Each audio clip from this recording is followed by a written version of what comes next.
But let's shift gears back to the globalists and their system of death and nihilistic destruction. Governments themselves are inherently evil.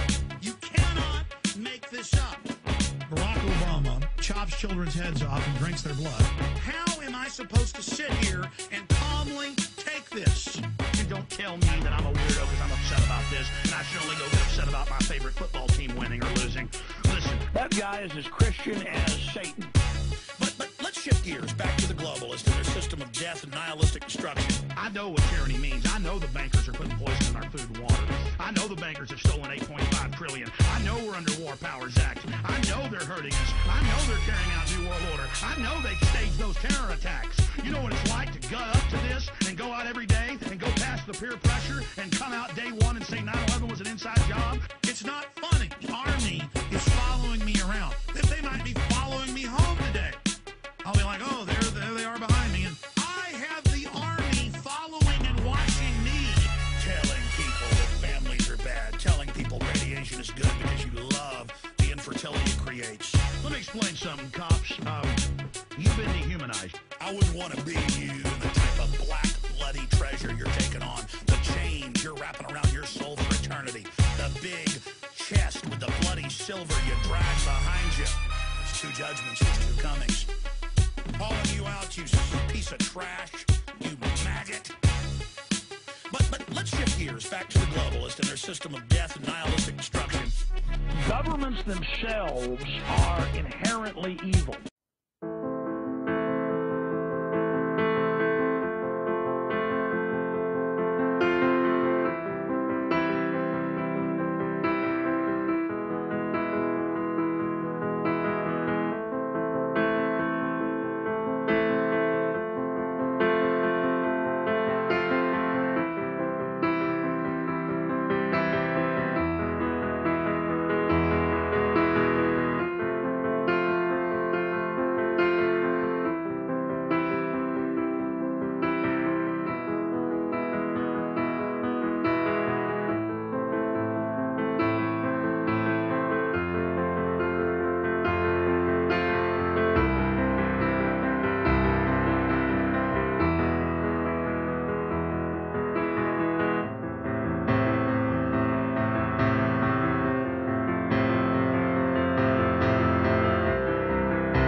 And it's coming back, as we come to a close here, to the same thing again and again, the way to freedom.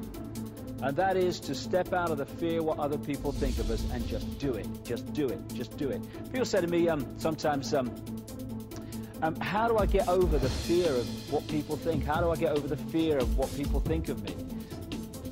What I would suggest is let the fear be the trigger to overcome it. So if you're in a situation where you're thinking, oh, well, I'd love to say this, but what will they think? Just say it. Just say it. If the people around you cannot respect your right to be you, then what are you worried about? What they think of you for? And if you're in a situation where I'd love to do this, this is what I like to do, but what will they think? Just do it, just do it, just do it. And when you get into that just do it mode, just do it mode, just do it mode, some very interesting things start to happen. First of all, you're following your intuition, your heart, your connection with out there, and you're letting that be your guide. Just do it intuitively. And after a while, and I've seen this in my own life, although the head is screaming, oh my God, what are you doing? Eventually, you start to realize that when you follow your intuition, although it might set up great challenges to start with, and you think, oh my goodness, what have I done? Eventually, you see that everything was exactly what was necessary to bring about a positive outcome. And after a while of doing this, of just doing it, just doing it, just doing it, your mind, your head starts to look at this, and it realizes that every time you follow your intuition, although it's a challenge, eventually everything works out tremendously well. And what happens then is the head and the heart come into sync. And what you think and what you feel become the same thing. And that's when we start to connect with who we really are and the true nature of our power to manifest our own destiny. Just do it. And I'll just finish with this one, which I think kind of sums up all that I've been saying in this particular area of this story. People talk about a soul. The fact that we have a soul. For me, what we call soul, the highest expression of ourselves, is pure love. I don't care who you are, what your background is, what you've done. I don't care if you're Henry Kissinger or George Bush or David Rockefeller or the Queen of England or any of these guys that have been manipulating the world and still are. At that level of yourself, you're pure love. Everyone is. But we can become disconnected from that level and manifest in that disconnection anything but pure love. But that's what we all are, all of us. And when we get disconnected, that's when the problems start and the imbalances start and the imbalanced behavior starts. When we're born into a physical body, if we maintain that connection with pure love, soul, then we have everything we need for a balanced life. We have the eyes and ears information coming in, telling us and giving us a fix about the world around us, and we have the connection with soul, the big picture, the intuition, mission control, which is guiding us from another perspective. We have both. Symbolically, it's like a spaceman on the moon, where you're in that big spacesuit, symbolic of the body, and you've got the eyes and ears information giving you a fix on what's happening on the moon around you. But you've also got mission control, the big picture, giving you the big picture guidance. This is what comes next, then do that. This is what's next on the agenda. Symbolic of intuition. Imagine what would happen if someone came along and cut or dramatically reduced that spaceman's connection to mission control. Suddenly, this is the only information and the vague memory of what should have been happening at this time. They're the only fix we have on who we are and where we are. And that spaceman's behavior would dramatically change within seconds and minutes compared with what it would have been had mission control stayed in big picture contact. And that symbolically is what happens to us when we come into this world. When we're born, the conditioning starts, the programming starts to disconnect us from mission control, the big picture, soul.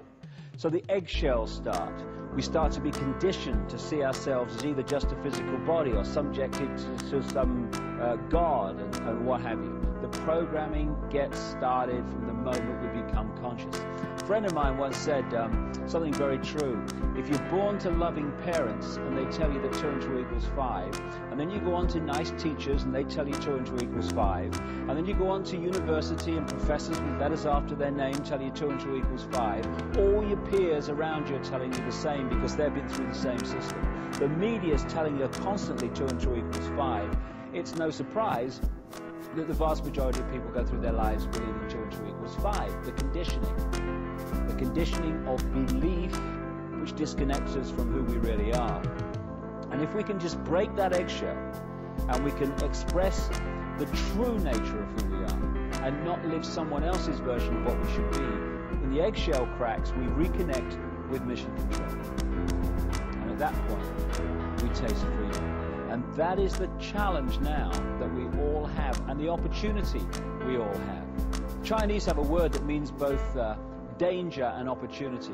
We're at the point now of that choice. Because that's what life is. It's a choice and learning from the consequences of the choice and making different choices and learning from the consequences of them. That's what evolution is.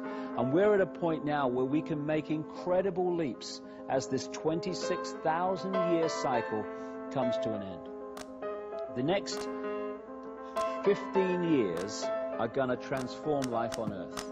They're going to transform the nature of our perception. They're maybe going to transform some of the physical Earth also.